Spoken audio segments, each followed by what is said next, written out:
Birds can breathe through their bones. Let me show you how. You know how bird bones are hollow inside? They also have small holes in them. These holes are connected to a bird's lungs. When a bird breathes, air can enter these holes and travel through some of a bird's bones, but not all.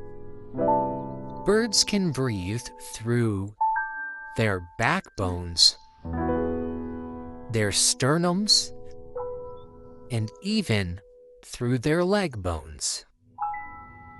Penguins don't breathe through their bones as much as other birds. Can you guess why?